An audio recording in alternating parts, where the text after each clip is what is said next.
교회에서 우리가 서로 만나서 교제를 하게 되다 보면요. 우리가 상대방을 위하는 마음을 표현하기 위해서 자주 하게 되는 말이 있습니다. 그것은 상대방을 향해서 요즘 기도 제목이 무엇이 있으십니까?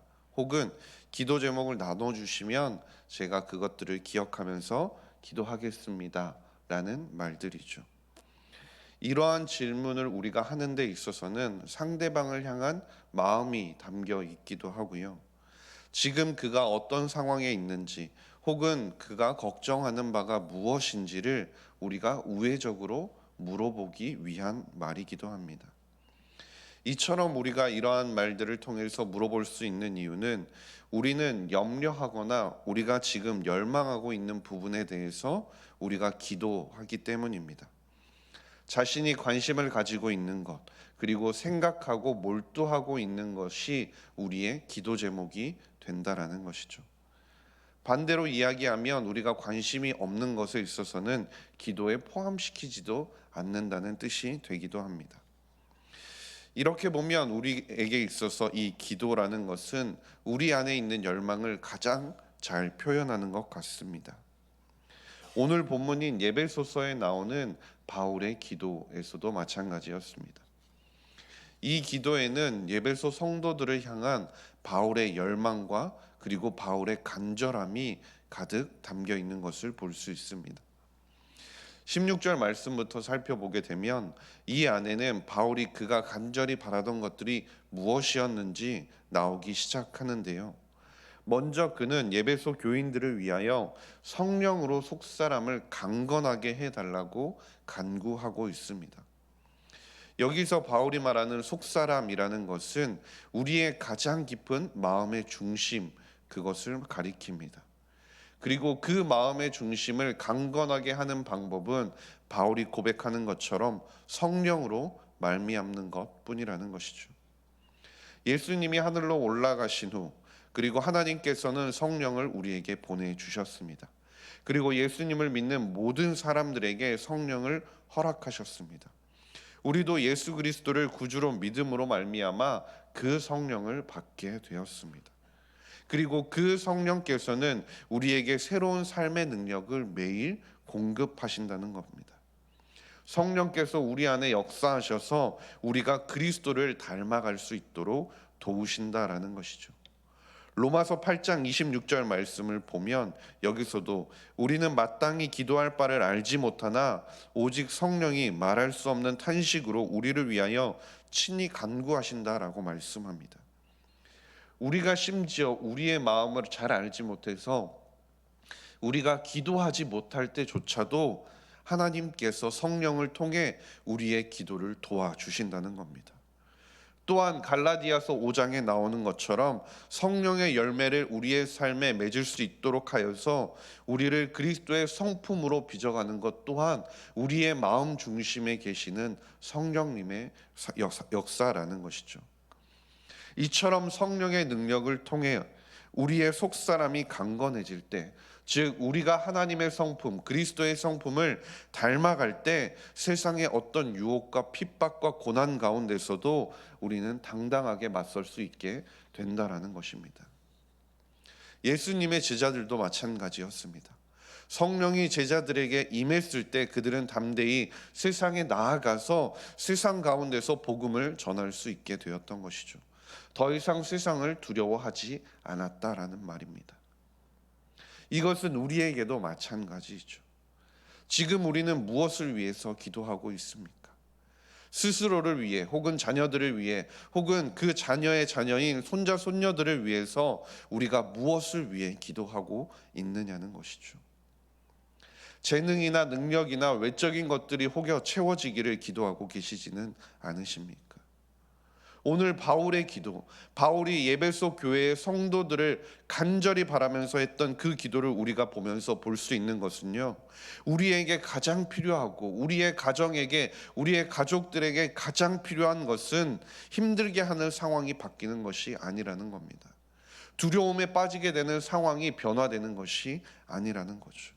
그 상황을 해결할 만한 능력을 갖추는 것도 아니라는 것이죠.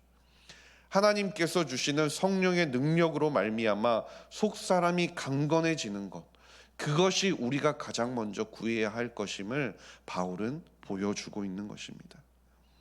그리스도인으로서, 하나님의 자녀로서 우리가 세상 가운데서 어떠한 상황과 어려움 가운데서도 그리스도인으로서 우리가 살아갈 수 있는, 변화된 삶을 살 수 있는, 그것은 성령의 도우심이라는 것이죠.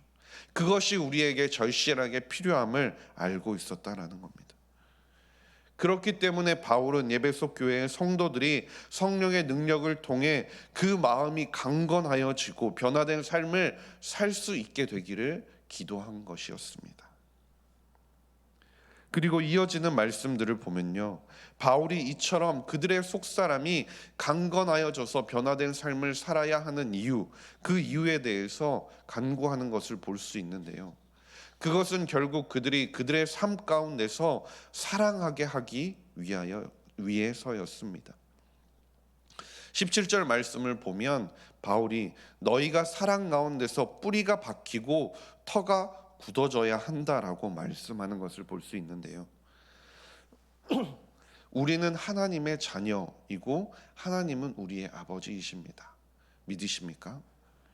그렇다면 우리가 하나님의 자녀임을 믿는다면 우리는 하나님 안에서 아버지 하나님을 사랑해야 하고, 그리고 우리의 주변에 있는 서로를 사랑해야 하는 형제 자매로 하나님께서 만나게 해 주셨다라는 겁니다.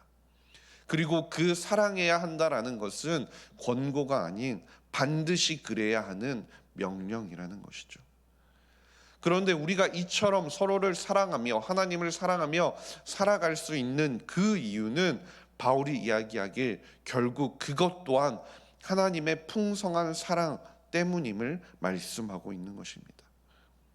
하나님의 풍성한 그 사랑이 우리의 삶 가운데 뿌리를 내리고 있어야 하고 우리의 삶이 세워지는 토대가 되어야 한다라고 말씀하고 있는 것입니다.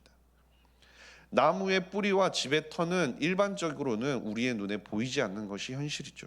우리의 눈에 보이지 않고 밑에 있기 때문에 그것이 얼마나 뿌리 깊게 박혀져 있는지, 얼마나 크게 자리를 잡고 있는지 평소에는 우리가 알기 어렵습니다. 그러나 시련이 닥쳐올 때, 고난이 닥쳐올 때 그것이 심지가 얼마나 굳은지, 얼마나 깊이 뿌리를 내리고 있는지가 중요해지게 된다라는 것입니다. 바울은 비록 자신이 지금 에베소서 3장 초반에 고백한 것처럼 바울이 지금 감옥에 갇힌 자가 되었고 그 순간까지 여러 환난을 당하였지만 자신이 그리스도의 사랑이 자신의 삶에, 자신의 마음 중심에 굳건하게 서 있었고 삶의 초석이 되어 있었기 때문에 그 사랑이, 하나님의 사랑이 자신의 삶 가운데 뿌리 내리고 그것이 토대가 되는 것이 얼마나 중요한지를 너무나 누구보다 잘 알고 있었다라는 것입니다. 그래서 바울은 그들이 하나님의 사랑 가운데서 굳건히 서게 되기를, 그리고 이어지는 말씀을 통해 그리스도의 사랑을 온전히 알게 되기를 간구하는 것입니다. 이어지는 18절 19절 말씀인데요, 두 절의 말씀을 함께 읽도록 하겠습니다. 시작. 능히 모든 성도와 함께 지식에 넘치는 그리스도의 사랑을 알고 그 너비와 길이와 높이와 깊이가 어떠함을 깨달아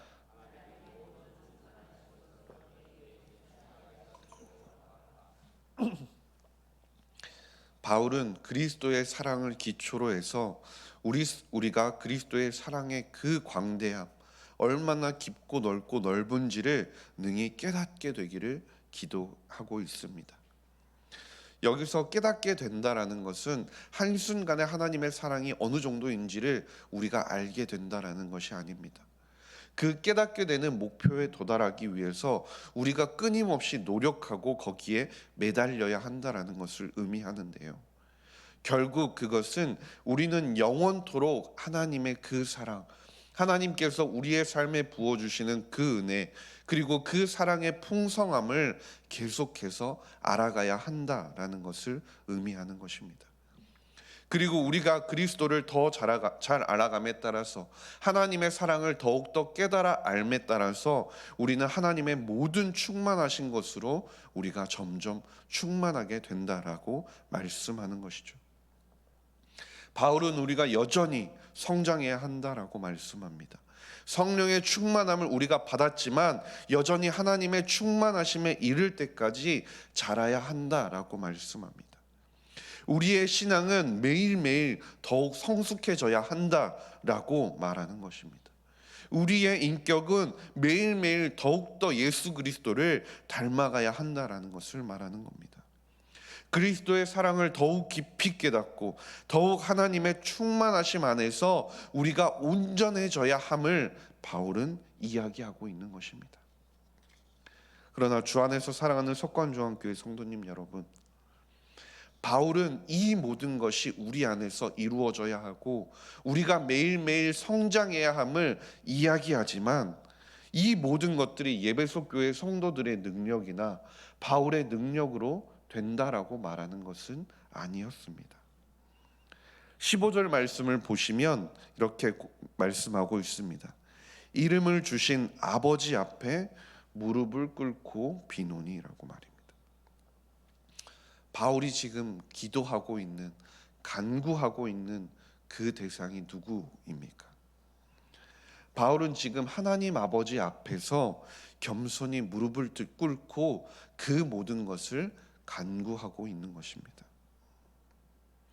바울이 기도를 뒷받침하는 그 확신이 바로 하나님으로부터 온다라는 것입니다. 하나님께서 그리스도 안에 행하셨고 그리고 바울에게 지금껏 계시하셨던 것을 근거로 하여서 우리를 강건하게 하시고 우리 안에 그리스도의 사랑을 굳건하게 하셔서 우리를 온전하게 하시는 분이 누구시냐? 바로 오직 하나님 한 분이심을 바울은 고백하고 있는 것입니다. 그 모든 것을 가능케 하시는 그 하나님께 예배소 교회의 성도들을 그리고 우리를 강건하게 하여 주시기를 간절히 간구하고 있는 것이 바울의 기도라는 것이죠. 이 바울의 기도를 보면서 우리는 지금 무엇을 위해 기도하고 있는지 생각해 볼 수 있기를 간절히 소망합니다. 우리는 지금 무엇을 근거로, 나는 무엇을 바라보면서 무엇에 의지하면서 지금 하나님께 간구하고 있는지 우리가 돌아볼 수 있기를 바랍니다. 매일 우리가 예배와 말씀을 통해 하나님의 생각을 알고 하나님의 뜻을 알아가면서 깊어지는 하나님의 사랑을 깨달아 알 때 그 하나님을 의지하며 그 하나님께 간구하며 나아가는 우리가 될 수 있기를 간절히 소망합니다. 하나님께서는 우리를 결코 포기하지 않으십니다. 우리의 상황을 절대 외면하지 않으십니다. 우리 가운데 역사하시는 분이 바로 그 하나님이십니다. 우리가 생각하고 우리가 기도했던 것보다 우리가 미처 간구하지 못한 것까지도 더 넘치도록 이루시는 분이 하나님이시라는 것입니다. 그 하나님께서 오늘도 우리와 함께 하신다는 사실을 기억할 수 있기를 간절히 소망합니다. 그 하나님을 온전히 바라보고 그 하나님을 우리가 매일매일 더욱더 알아감으로 그 사랑에 굳건히 붙들려 서서 말씀에 순종하며 기도하는 삶을 살아갈 수 있는 저와 모든 성도님들이 될 수 있기를 주님의 이름으로 간절히 소망합니다. 기도하겠습니다. 하나님 아버지 감사합니다. 오늘도 우리를 예배의 자리로 불러주시니 감사드립니다. 하나님 진리의 말씀 안에서 주님께 간구하는 우리의 입술이 되게 하여 주시옵소서. 우리의 속사람이 강건해지게 하시고 그리스도의 무한한 사랑으로 삶의 기초를 삼는 우리의 인생이 되게 하여 주시옵소서. 연약한 우리의 모습이지만 여전히 우리 가운데 역사하시는 하나님을 소망하며 나아갈 때 오늘도 측량할 수 없는 주님의 사랑으로 우리를 매일매일 새롭게 하여 주시옵소서. 감사드리며 모든 말씀 우리 구주 예수 그리스도의 이름으로 기도드렸습니다. 아멘.